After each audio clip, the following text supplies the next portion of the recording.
Awareness Month. And while you might be well aware of the neurodevelopmental condition, there's a lot more to ADHD than hyperactivity and a lack of focus. Joining us live this morning, this Mental Health Monday, is Dr. Kojo Sarfo. He's a mental health expert and he lives with ADHD himself. So, Dr. Sarfo, thank you so much for being with us this morning.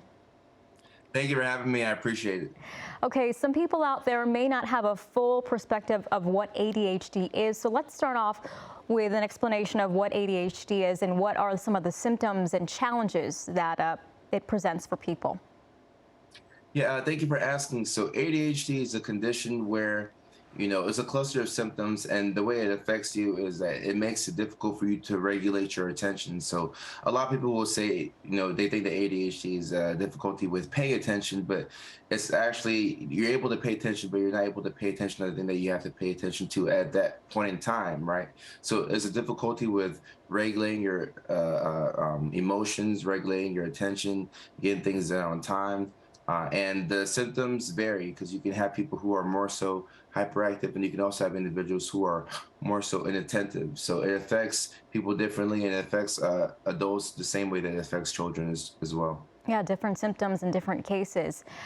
People with ADHD often also have comorbid conditions, or they have more than one disease or condition that they're living with. What other mental health issues might they be living with? So that's a great question, first of all. And it's funny because a lot of adults that get diagnosed with ADHD later in life, they actually present with conditions such as anxiety and or depression. And we know that for women who have ADHD, they have to wait sometimes until they're 30 to get diagnosed. And they're often misdiagnosed with conditions such as mood disorders or depression or anxiety. So people don't get the right conditions. They don't get the right diagnosis in time. But with ADHD, I like to say that it shows up to the party with its cousins, right? Like anxiety, depression. You can have people who have personality disorders as well. It's not uncommon for me to see people who have ADHD and bipolar disorder. So it's important for somebody to get assessed, so that way you can know what all is affecting you, because ADHD is just going to further complicate life on top of whatever pre-existing mental health conditions you already have. Yeah, it might not just be one condition, and you really need to make sure you have the full scope of what's going on. And, you use social media a lot. You talk about living with ADHD on your social media platforms. I know that you use TikTok a lot as well. What do you think that people get wrong about ADHD? Maybe there are some misconceptions out there that you'd like to correct.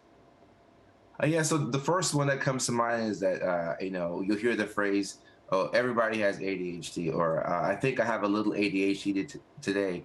And it's funny when people say that, because you can't have a little ADHD. Like, an individual who has it is genetic, so they were more than likely born this way. It runs in families, and we all may forget things from time to time, and we all may, lose sight of what's priority at that point in time.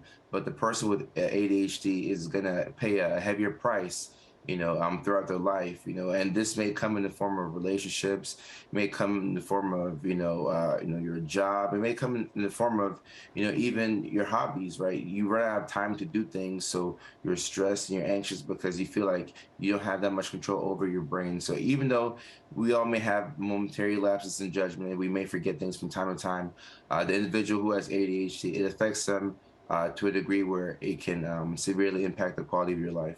Yeah, it impacts different facets of your life that we don't necessarily think of all the time.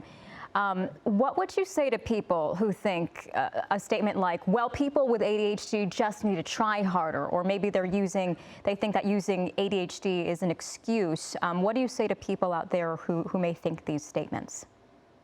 Yeah, so I like to say that ADHD is an explanation, it's not an excuse, so it's very important to educate the people in your life and say, hey, I have this condition and it does make it hard for me to get certain things done on time, but I still would like you to help me stay accountable and to get the places on time, or to get things turned in on time, and for the person who just doesn't think that it's real, or if somebody is hell bent on saying, oh, this is not a condition that is real, I wouldn't go back and forth and argue with that person.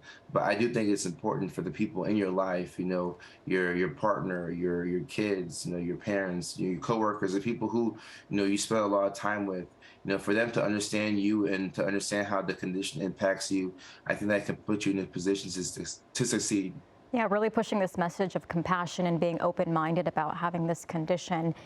You kind of talked about this, touched on this earlier. Why can ADHD be difficult to diagnose for both kids and adults? Right. It can be hard to diagnose because, honestly, as healthcare professionals, I don't think we do the best job of looking for it, and a lot of times people will, talk about ADHD and they'll say, oh, I know somebody, my family who has it. And I think I have it. And even bringing up that conversation can be difficult, to your doctor, because a lot of people are afraid that their doctor might think that they're drug seeking, because we know that the ADHD medications can, be popular on college campuses. Sometimes people will divert them and sell them and make a lot of money. So sometimes people are afraid to go in to get, checked out because they feel like their doctor is going to judge them. So I think it's important to create that safe space to let people know that if you have an issue, taking the most linear path you can take to get to a healthcare professional, it can be life changing. I've had, grown men that I've diagnosed with this condition. And once you let them know that, okay, this is why you've acted this way, it is not because you're a bad person, but because you have a condition. And I've had like grown men who've actually like start to cry because things now make so much sense to them. So I think it's important for people to live with that respect and to understand that they're not a bad person, but they have a condition that makes it hard to do certain things in life. And that way we can set them up for success in the future. Yeah, it's okay to get checked out. That's a big message I think you're really trying to Correct. push out there. Let's talk about your own personal journey with this. You were diagnosed with ADHD a little bit later in life. How did that Correct. change things for you as an adult? Yeah, so for me, I knew that I had it, and it's funny because I'm from Atlanta, so I was watching a Braves game, and I saw a player make an error. A first baseman, Adam LaRoche, he made an error, and he couldn't get to first base in time. And after the game, he was talking about his journey with ADHD, and he said he had ADD, and he took medications throughout college. And I was able to connect with him on that, and I told my parents. But we didn't have insurance at the time, so I had to wait until I was 25, and I could get diagnosed. And once I did go to a doctor, I went to a doctor and I got a diagnosis fairly quickly. The doctor was able to say, yes, this is ADHD. This is what we do for it. This is medication that's helpful.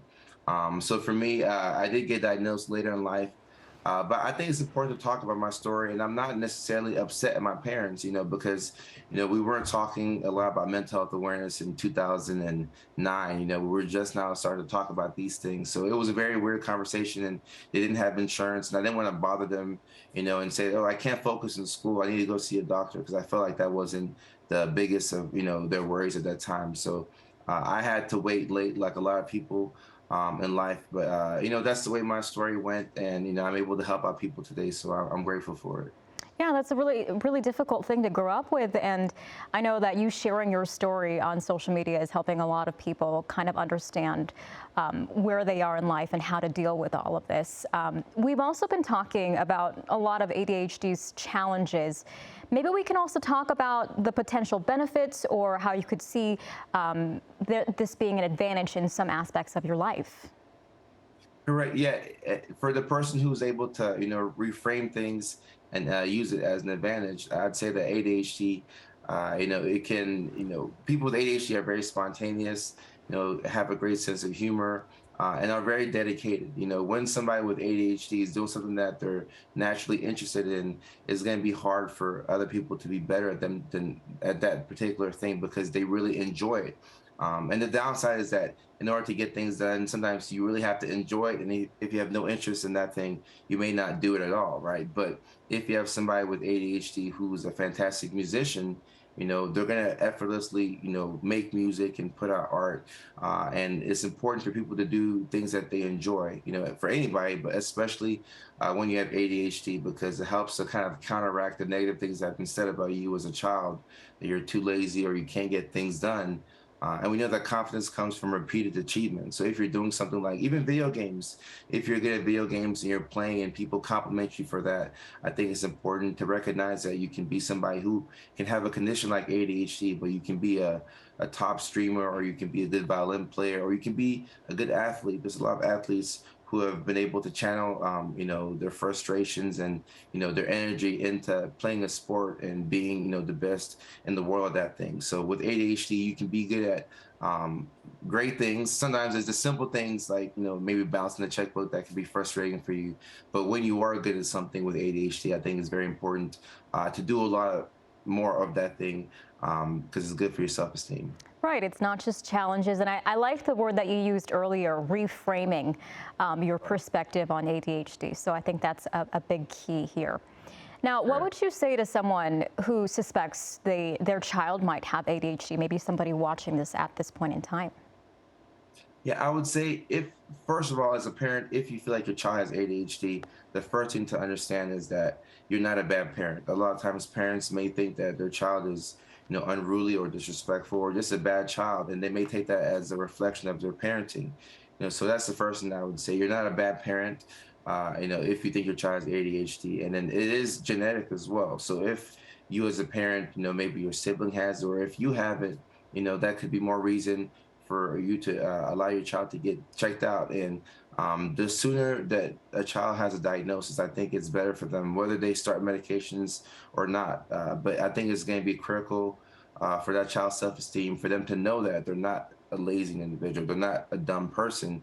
They just have a condition that makes it difficult for them to go from one task to the next. And then the sooner you can start to create an environment where that individual can be successful. But it can be very frustrating and also isolating as a child, living with a condition and not knowing what's going on, and not even having that support from your parents. So I think the sooner you can get a diagnosis, I think is going to not only help out the child, but some parents have found that they've had ADHD because their child got assessed and diagnosed, and then when they went back and tried to put the pieces together, they're like, hold up, let me go see a professional as well.